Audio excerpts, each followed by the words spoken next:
اعوذ باللہ من الشیطان الرجیم بسم اللہ الرحمن الرحیم قل من حرم زینۃ اللہ التی اخرج لعبادہ والطیبات من الرزق قل ہی للذین آمنوا فی الحیاۃ الدنیا خالصۃ یوم القیامہ کذالک نفصل الآیات لقوم یعلمون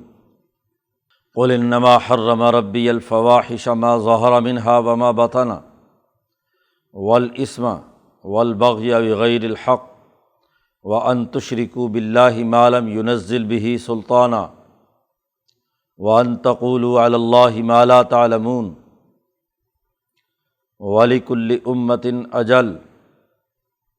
فَإِذَا جَاءَ أَجَلُهُمْ لَا يَسْتَأْخِرُونَ سَاعَةً وَلَا يَسْتَقْدِمُونَ یا بنی آدم اما یأتینکم رسل منکم یقصون علیکم آیاتی فمن اتقی واصلح فلا خوف علیہم ولا هم یحزنون والذین کذبوا بآیاتنا واستکبروا عنها اولئک اصحاب النار هم فیہا خالدون فمن اظلم ممن افترى علی اللہ کذبا او کذب بآیاتہ اولئک ینالهم نصیبهم من الکتاب حتی اذا جاءتهم رسلنا یتوفونہم قالوا اینما کنتم تدعون من دون اللہ قالوا ضلوا عنا وشہدوا علی انفسہم انہم کانوا کافرین قال ادخلوا فی امم قد خلت من قبلکم من الجن والانس فی النار کلما دخلت امۃ لعنت اختها حتی اذا ادارکوا فیہا جمیعا قالت اخراہم لأولاہم ربنا ہؤلاء اضلونا فآتہم عذابا ضعفا من النار قال لکل ضعف ولکن لا تعلمون وقالت اولاہم لأخراہم فما کان لکم علینا من فضل فذوقوا العذاب بما کنتم تکسبون صدق اللہ العظیم۔ گزشتہ رکوع میں یہ بات واضح کی گئی تھی کہ تمہارے لیے جو انعامات اللہ کی طرف سے نازل کیے گئے ہیں ان میں لباس اور کھانے پینے کا رزق، دو چیزیں تمہارے پر حلال قرار دی گئی ہیں، انہیں استعمال میں لاؤ۔ خذوا زینتکم عند کل مسجد، ہر نماز کے وقت یا ہر دفعہ جب بھی مسجد میں جاؤ تو اپنا لباس باوقار طریقے سے پہن کر جاؤ، اور کھاؤ پیو لیکن حد سے تجاوز مت کرو۔ یہ جو رکوع شروع ہو رہا ہے اس میں اللہ پاک فرماتے ہیں قل، اے محمد صلی اللہ علیہ وسلم ان سے کہہ دیجئے کہ کس آدمی نے، کون سی وہ طاقت اور قوت ہے اللہ کے مقابلے پہ کہ جس نے ان دونوں چیزوں کو حرام قرار دیا ہے۔ قل من حرم، کہہ دیجئے کہ کون ہے جس نے حرام قرار دیا ہے اللہ کی اس زینت اور لباس کو، آرائش کو جو انسان لباس کے طور پر استعمال کرتا ہے۔ التی اخرج لعبادہ، وہ لباس جو اللہ نے اپنے بندوں کے لیے پیدا کیا ہے، زمین سے نکالا ہے، کپاس کاشت کرتے ہو، دھاگا بناتے ہو، کپڑا بناتے ہو، اس سے عمدہ اور اعلیٰ لباس پہنتے ہو، تمہاری زیب و زینت کے لیے، تمہارے وقار کے لیے، تمہاری عزت بڑھانے کے لیے تمہیں ایک بہترین لباس عنایت کیا گیا ہے۔ تو کون ایسا وہ اللہ کے مقابلے پر ایسا ہے جس نے اس لباس کو حرام قرار دے دیا کہ تم ننگے ہو کر طواف کرتے ہو اور ننگے ہونے میں فخر محسوس کرتے ہو؟ لباس تو تمہارے جسم کے وقار کی علامت ہے، اور بے لباسی یہ تو فاحشہ ہے، یہ تو تمہارے وقار کو گراتی ہے۔ جانور میں اور انسان میں کیا فرق ہے؟ وہ بھی بے لباس ہوتا ہے، تم بھی بے لباس ہو۔ وَالطَّیِّبَاتِ مِنَ الرِّزْقِ، اور کھانے پینے کی جو پاکیزہ چیزیں تمہارے لیے پیدا کی ہیں، پھل فروٹ ہے، غذا ہے، گندم ہے، اس سے بنی ہوئی سینکڑوں چیزیں تم بناتے ہو، تو یہ جتنی بھی طیبات اور پاکیزہ رزق ہے یہ اللہ نے تمہارے لیے پیدا کیا۔ اخرجا، جسے اللہ نے اپنے بندوں کے لیے بنایا ہے، تو اس کو حرام قرار دینے والا کون ہے اللہ کے مقابلے میں؟ یہ حرام نہیں ہے، حلال ہے۔ اس لیے پچھلے آیت میں کہا گیا تھا کہ کلو وشربو، اعتدال کے ساتھ کھاؤ لیکن حد سے تجاوز مت کرو، یعنی جو چیزیں حرام قرار دی گئی ہیں وہ مت کھاؤ، اور جو حلال بھی ہیں وہ بھی اعتدال کے ساتھ کھاؤ، ورنہ تو تمہارے لیے نقصان کا باعث ہے۔ پھر فرمایا کہ یہ اصل میں تو دنیا میں نعمتیں جتنی بھی آئی ہیں، قل، اے محمد صلی اللہ علیہ وسلم ان سے کہہ دیجئے کہ ہیہ للذین آمنوا فی الحیات الدنیا، یہ مسلمانوں کے لیے ہیں جو دنیا کی زندگی میں انہیں استعمال میں لائیں گے۔ دنیا میں جتنا رزق آتا ہے اللہ احکام الحاکمین اصل میں تو اپنے ماننے والوں کو دیتا ہے۔ للذین آمنوا، ایمان والوں کے لیے ہے دنیا کی زندگی میں یہ اچھا لباس اور اچھا رزق۔ تو جو مذہب کے نام پر یا اللہ کے نام پر اعلیٰ لباس کا انکار کرے اور اعلیٰ کھانوں کا انکار کرے تو گویا کہ وہ اللہ کی خدائی اور اللہ نے جو انعام کیا ہے اس کا انکار کر رہا ہے۔ دنیا کی زندگی میں اس کی طاقت اور توانائی اور اس کی فرحت اور خوشی اور اس کے وقار اور عزت کے لیے تو دراصل یہ مسلمانوں کے لیے آیا ہے۔ البتہ کافروں کو، جو اللہ کے منکرین ہیں، ان کو تو اللہ تبارک و تعالیٰ بطور نعمت کے نہیں دیتا، بطور استدراج کے دیتا ہے، اور بسا اوقات ان کو زیادہ اپنے گناہوں پر شیئر کرنے اور ان کی رسی کو ڈھیلی چھوڑنے کے لیے بسا اوقات ان کو زیادہ بھی مل جاتا ہے۔ دوسری جگہ پر اللہ پاک نے کہا ہے کہ من کان یرید الحیات الدنیا وزینتہا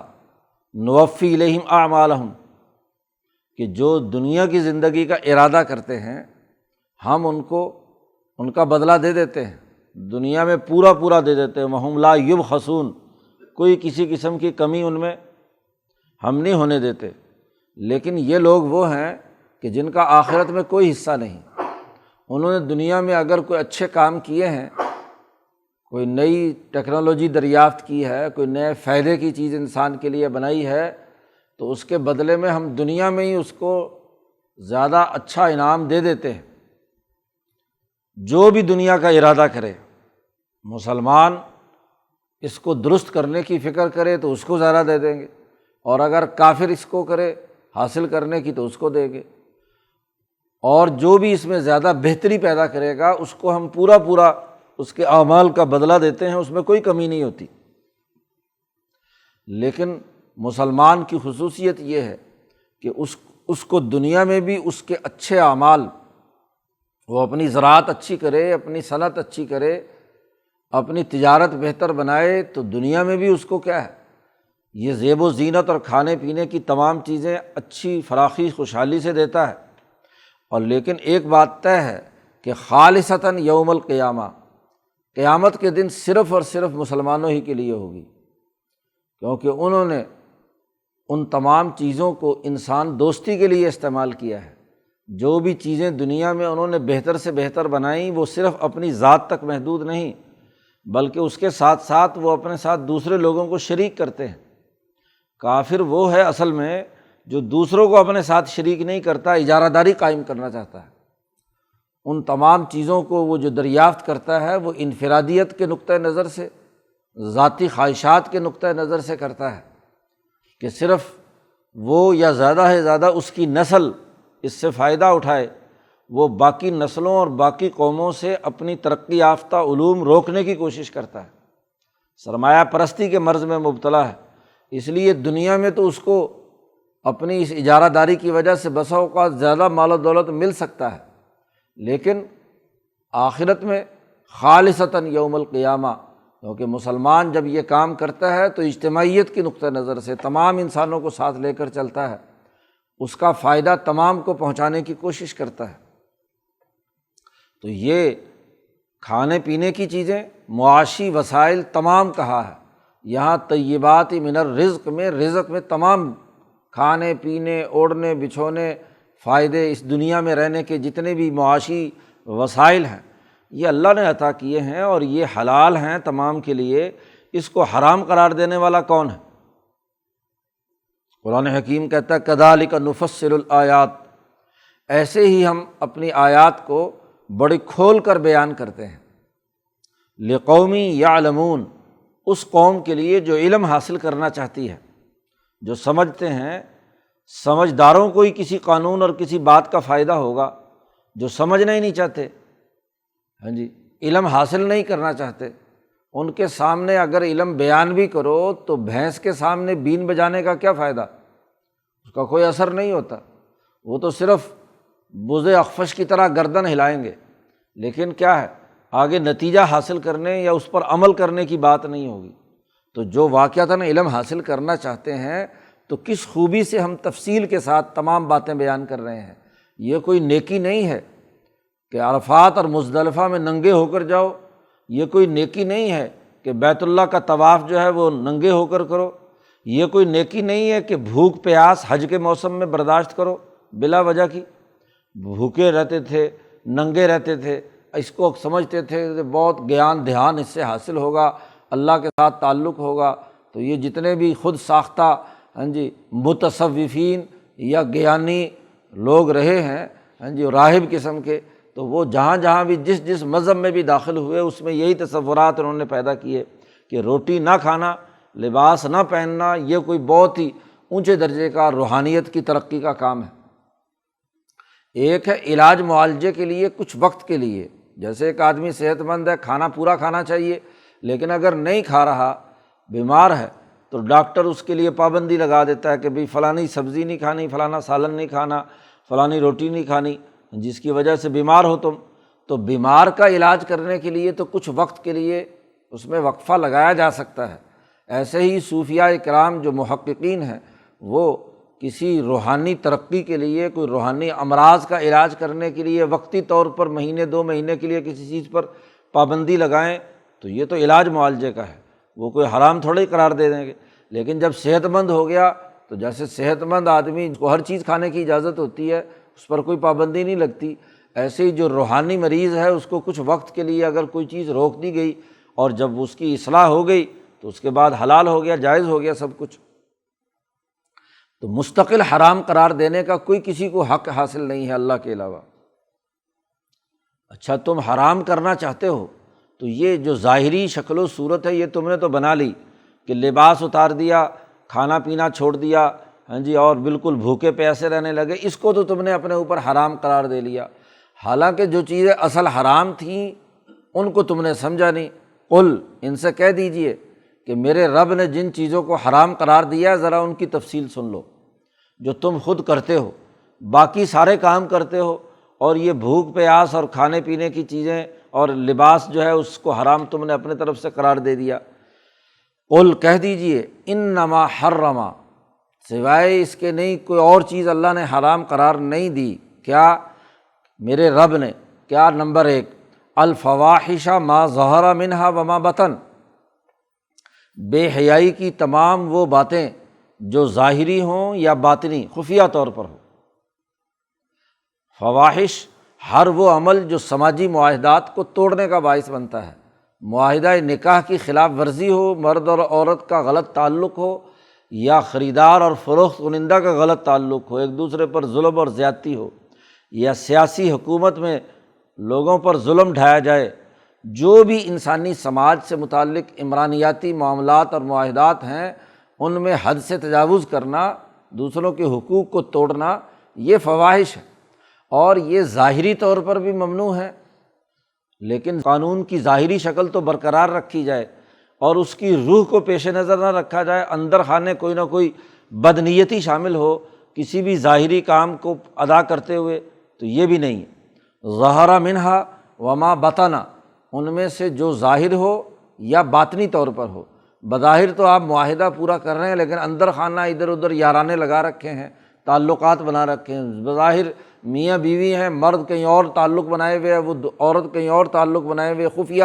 ہاں جی، تو یہ ظاہری ہو یا باطنی ہو، ہاں جی، ہر طرح سے یہ فواحش ممنوع قرار دیے گئے۔ نمبر ایک،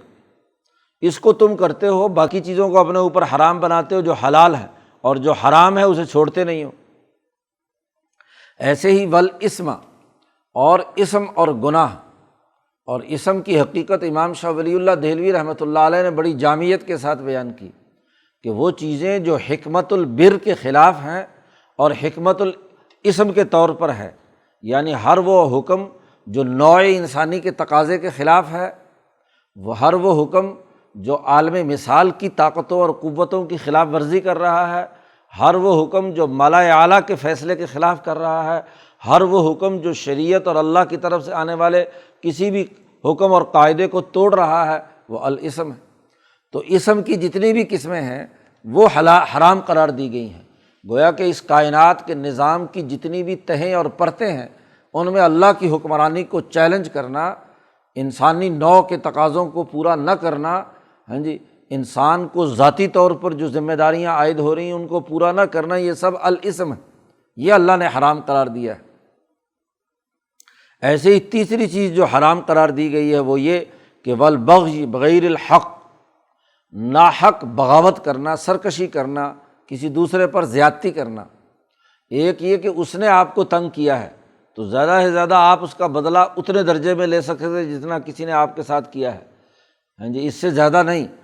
اور کسی نے کوئی جرم کیا ہی نہیں لیکن آپ ناحق اس پر زیادتی کرتے ہیں، اس کے خلاف سرکشی کرتے ہیں۔ ریاست کے خلاف بغاوت بھی اسی میں شامل ہے،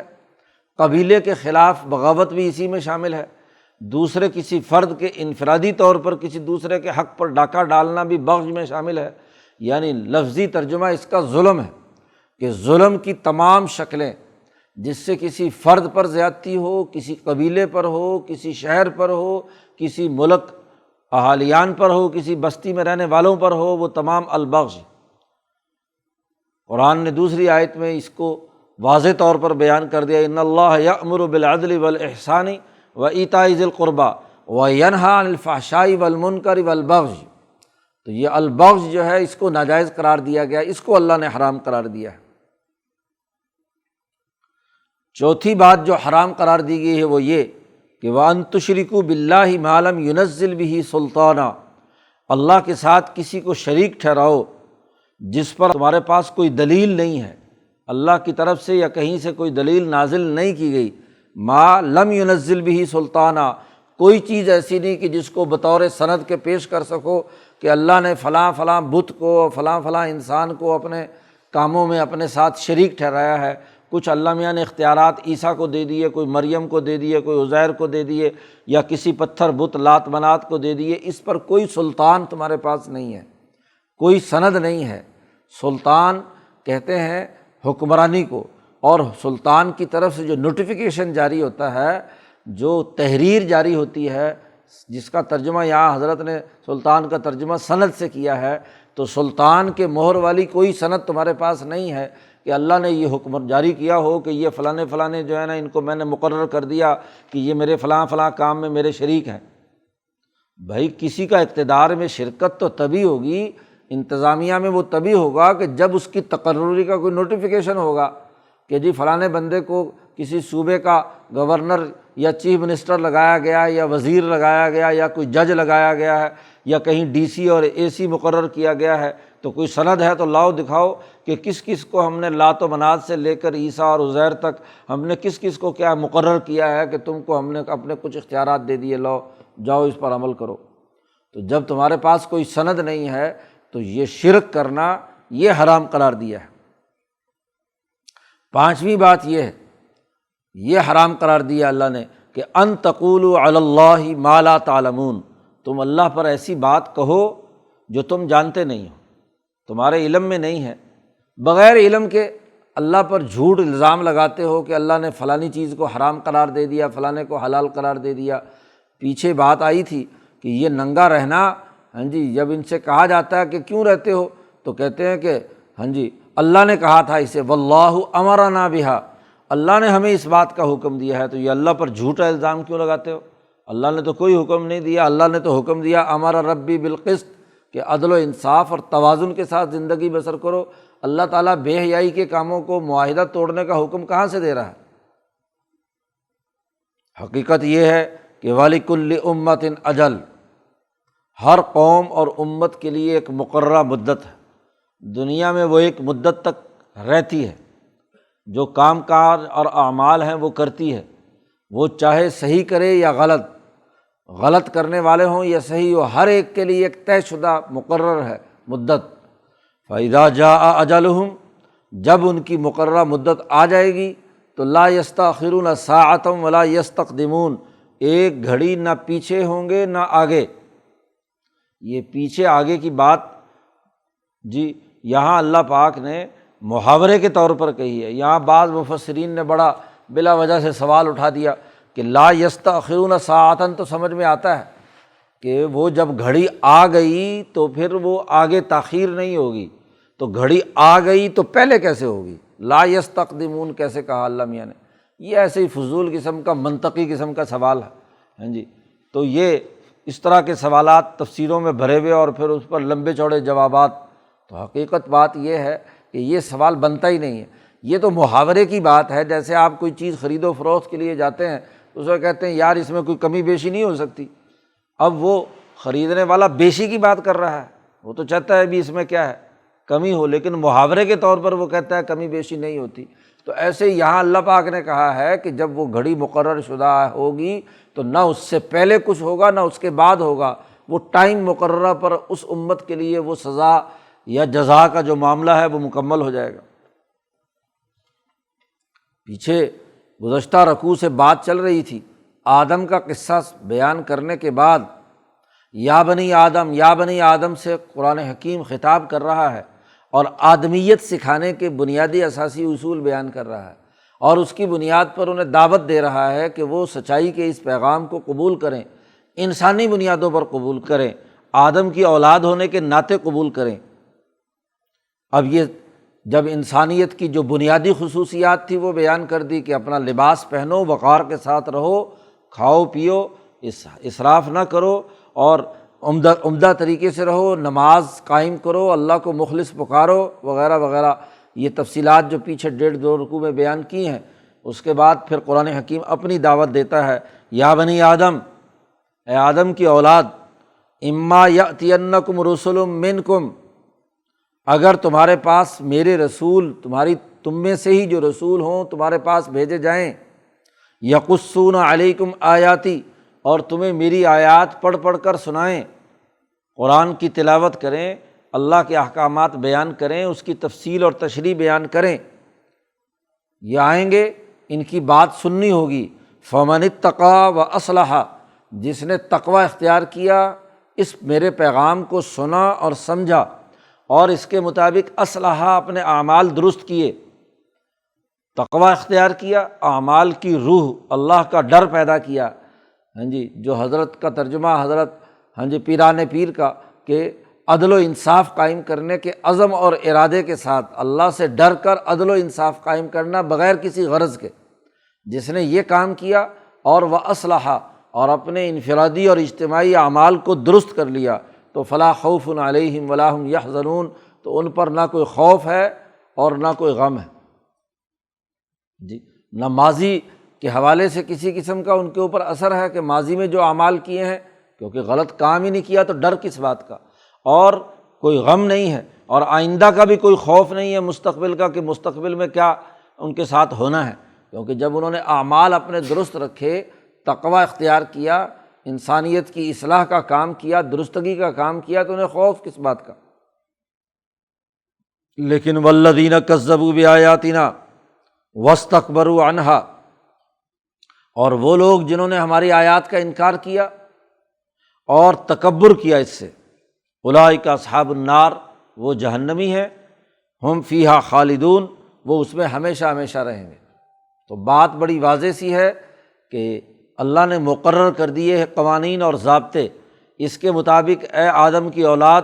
جب ہمارے رسول آئیں اور رسول جو پیغام سنائیں اس کو اچھی طریقے سے پڑھنا، تقویٰ اختیار کرنا، اپنے نفس کی اصلاح کرنا، اپنی سوسائٹی کو درست کرنا، یہ تمہاری ذمہ داری ہے۔ اب اگر تمہیں یہ کوئی شک ہو کہ یہ جو پیغام اللہ کی طرف سے آیا ہے اس میں کسی نے گڑبڑ کر دی، تو یاد رکھو جھوٹے نبی کی بات نہیں ہو رہی، سچے نبی کے پیغام کی بات ہوئی ہے، اور واقعتاً جس پر اللہ کا پیغام آیا ہو۔ فمن اظلم ممن افترى علی اللہ کذبا،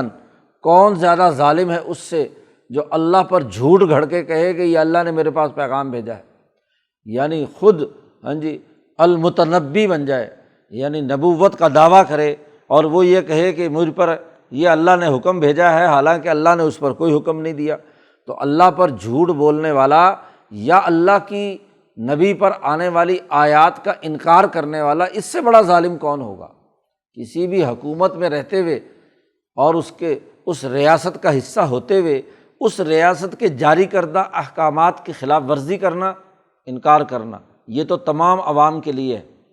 اور دوسرا یہ کہ ان میں سے کوئی آدمی مصنوعی افسر بن کر کہے کہ جی مجھے ڈی سی مقرر کیا گیا ہے اور میں یہ حکمران نے یہ حکم جاری کیا، حالانکہ اس نے کوئی حکم جاری نہیں کیا، کوئی گھڑنتو آرڈر پاس کر دے۔ یا اگر کوئی افسر ہے بھی تو افسر اپنی طرف سے غلط سلط بات بیان کر کے کہے کہ حکومت نے یہ نیا آرڈر جاری کیا ہے، اس سے بڑا کوئی ظالم ہو سکتا ہے؟ آپ خود تصور کرو کہ اپنی آپ کی حکمرانی میں، تمہارے دنیاوی نظام میں اگر تمہارا کوئی افسر تمہاری طرف سے غلط کوئی بات جاری کرتا ہے تو تم اس کے ساتھ کیا حشر کرتے ہو؟ یا کوئی مصنوعی آدمی خود افسر بن کر افسروں کی وردی پہن کر کوئی کام کرنا شروع کر دے تو اس کا کیا حشر کرتے ہو تم؟ پھر جو حکومت نے حکم جاری کیا ہو اور لوگوں میں سے کوئی آدمی اس پر عمل درآمد نہ کرے تو اس کے ساتھ تم کیا معاملہ کرتے ہو؟ تو اس سے بڑا ظالم کون ہو سکتا ہے؟ اولئک ینالہم نصیب من الکتاب، یہ وہی لوگ ہیں جو ان کے اوپر جو کتاب کا حصہ لکھا ہوا ہے وہ ضرور مل کر رہے گا، ان کو وہ پہنچے گا، یعنی لوح محفوظ میں ان کے بارے میں ان کی حرکتیں اور ان کے کرتوت جو بیان کیے گئے ہیں یہ ضرور کریں گے۔ اور ایسے لوگ جو ظالم ہیں، اللہ کی آیات کا انکار کرتے ہیں، ان کا معاملہ یہ ہے کہ اذا جاءتہم رسلنا، جب ہمارے بھیجے ہوئے فرشتے ان کی روح قبض کرنے کے لیے ان کے پاس آئیں گے، یتوفونہم، ان کی جان لینے کے لیے، یتوفونہم، ان کو وفات دینے کے لیے جب ہمارے فرشتے ان کے پاس پہنچیں گے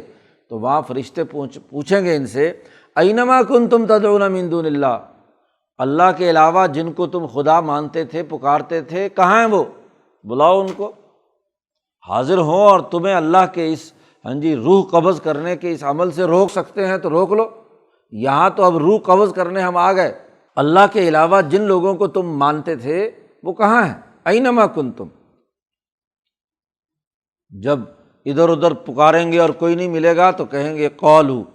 ضلوا عنا، وہ ہمارے سے گم ہو گئے، جی ضلوا عنا، ہم سے وہ گم ہو گئے، پتہ نہیں کہاں چلے گئے، جی وشہدوا علی انفسہم، اور اس وقت یہ خود اپنے نفسوں کے خلاف گواہی دیں گے کہ انہم کانوا کافرین، کہ وہ کافر تھے، انکار کرنے والے تھے، کوئی ان کا کوئی دوسرا کوئی مرد کو نہیں پہنچ رہا تو اب اللہ کے ہم منکر تھے، اپنے خلاف خود ہی گواہی دیں گے۔ قال ادخلوا فی امم قد خلت من قبلکم من الجن والانس فی النار، اللہ پاک کہیں گے داخل ہو جاؤ انہی مجرمین کی جماعت میں، ان قوموں کے اندر جو تم سے پہلے گزری ہیں، جنات میں سے اور انسانوں میں سے، جتنے شیطان پہلے ان کا جو حشر ہو چکا ہے، کہاں؟ فی النار، آگ کے اندر۔ جیسے تم سے پہلے بہت سارے لوگ تمہارے لیڈر اور رہنما جن کی تم اطاعت میں کام کرتے تھے، جنات میں سے اور انسانوں میں سے، وہ سارے کے سارے جہنم میں جل رہے ہیں، چلو تم بھی ادھر چلو، ادخلوا کلما دخلت امۃ لعنت اختہا، جب ان میں سے ایک جماعت جہنم کی طرف داخل ہوگی تو وہ گالیاں دیں گے اپنی پہلی والی جماعت کو جس نے انہیں گمراہ کیا تھا، لعنت اختہا، لعنت کریں گی اپنی بہن پر، یعنی اپنی اس جماعت پر جو ان کے ساتھ دوسری امت تھی جس نے انہیں گمراہ کیا، یعنی اپنے لیڈروں کو برا بھلا کہیں گے، او تباہ ہو جاؤ، مر جاؤ، کھپ جاؤ، کہاں مصیبت میں ہمیں ڈال دیا، خود تو مرے تھے، ہمیں بھی جہنم میں پہنچا دیا۔ تو ایک دوسرے کو، وہ جو نئی جماعت داخل ہونے والی ہے وہ اپنے لیڈروں کو گالیاں دے گی، ان پر لعنت بھیجے گی۔ قرآن کہتا ہے حتیٰ اذا ادارکوا فیہا جمیعا، جب یہ سب کے سب جہنم میں پہنچ جائیں گے، سارے جہنم میں گر جائیں گے، تو قالت اخراہم لاولاہم، آخر میں آنے والی جماعت پہلے والوں کے بارے میں کہے گی ربنا ہؤلاء اضلونا، یہ لیڈر ہیں ہمارے، یہ جو ہمارے سے پہلے آئے ہیں یہ لیڈر ہیں، انہوں نے یہ غلط راستہ ہمیں دکھایا تھا، اے اللہ یہ ہیں وہ اضلونا، انہوں نے ہمیں گمراہ کیا تھا، اس لیے فآتہم عذابا ضعفا من النار، ان کو جہنم کے آگ کا ڈبل عذاب عطا کر، ڈبل دے ان کو عذاب۔ اللہ پاک کہیں گے فکر نہ کرو، لکل ضعف، ہر ایک کو ڈبل ملے گا۔ جی ان کی خرابی یہ تھی کہ خود بھی گمراہ ہوئے، تمہیں بھی گمراہ کیا، تو دونوں کا جرم، دونوں کے جرم کی ڈبل سزا انہیں بھی ملے گی۔ اور تمہاری خرابی یہ ہے کہ تم نے خود بھی خراب ہوئے اور ان کے پیچھے لگے، تو تم نے ان کے پیچھے کیوں لگے جب کہ ہمارے رسول آئے تھے اور انہوں نے پیغام دیا تھا، سچی بات بیان کی تھی۔ ہاں جی، قال لکل ضعف، ہر ایک کے لیے کیا ہے؟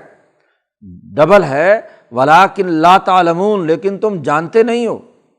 تمہارا علم نہیں ہے تمہارے پاس، تو ہر ایک کے لیے ڈبل ہے۔ ضرور قرآن نے کہا ہے کہ وَلَا يَحْمِلُنَّ أَثْقَالَهُمْ وَأَثْقَالًا مَعَ أَثْقَالِهِمْ،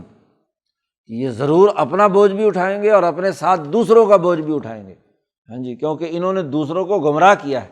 اس لیے حضور صلی اللہ علیہ وسلم نے فرمایا کہ جب کوئی آدم کا بیٹا کوئی غلط کام شروع کرتا ہے اور ایک سنت سیئہ جاری ہوتی ہے، تو یہی نہیں کہ وہ خود سزا اس کی اپنے عمل کی ہے، بلکہ قیامت تک جتنے لوگ اس غلط کام کو کریں گے ان تمام کا بوجھ بھی اس کے اوپر ہوگا۔ جی، تو یہ خرابی ان کے لیے ہے کہ جب بھی یہ ایک دوسرے کے لیے بد دعا کریں گے کہ ان کو ڈبل ہو، تو اللہ پاک کہے گا تمام کے لیے ڈبل ہے۔ اور پھر یہ تو پہلی جماعت نے کہا کہ اللہ میاں ان کو ڈبل سزا دے، وہ جو پہلے والے ہیں وہ کیا کہیں گے؟ وقالت اولاہم لاخراہم، ان کے جو اولا ہوں گے وہ اپنے اخرا سے کہیں گے جو ان کے لیے ڈبل سزا کی بات کر رہے تھے، فما کان لکم علینا من فضل، تمہیں ہم پر کیا فضیلت حاصل ہے؟ تم بھی مجرم ہم بھی مجرم، تو تم ہاں جی ہم پر کوئی فضیلت کی بات بتلاؤ تو ہمیں ڈبل ہو، تمہیں سنگل ہو، کیوں؟ تمہیں بھی ڈبل ہونا چاہیے۔ وہاں بھی فذوقوا العذاب بما کنتم تکسبون، اب عذاب کو چکھو جو تم عمل کرتے رہے ہو، کوئی تمہیں ہم پر فضیلت حاصل نہیں ہے، لہذا تم نے بھی تو اپنی خواہشات، اپنے لالچ کو، تم نے مزے نہیں لیے تھے، تم نے مفاد نہیں اٹھایا تھا، تو اب تم بھی بھگتو، صرف ہمارے لیے ڈبل کیوں، تمہارے لیے بھی ہے۔ تو قرآن حکیم نے مکالمہ ان کا بیان کیا کہ جہنم میں وہ ایک دوسرے سے لڑیں گے، ایک دوسرے پہ لعنتیں برسائیں گے، ایک دوسرے کے فائدے کی بجائے ایک دوسرے کو نقصان پہنچانے کے درپے ہوں گے، لیکن سارے مجرم ہیں جو ہماری آیات کا انکار کرنے والے ہیں، تو لہذا سزا تمام کو ڈبل ہی ہوگی، لکل ضعف ولکن لا تعلمون۔ تو قرآن حکیم نے یہاں بہت اچھے اور عمدہ انداز میں آدمیت کو ابھارا ہے کہ آدم کی اولاد ہونے کے ناطے اپنی ذمہ داریوں کو سمجھو کہ جب تمہیں میں سے ہاں جی انبیاء آئیں گے تو ان کے پیغام کو جو مانے گا وہ کامیاب ہے، جو نہیں مانے گا وہ جہنم میں، چاہے لیڈر ہو یا اس کے پیچھے اتباع کرنے والے ہوں، ہر ایک کو ڈبل سزا ملے گی۔ اللہ تعالیٰ سے دعا ہے کہ قرآن حکیم کو سمجھنے اور اس پر عمل کرنے کی توفیق عطا فرمائے۔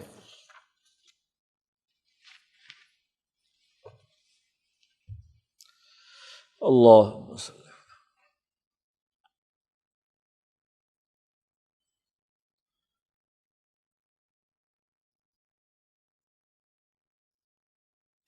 اجمعین۔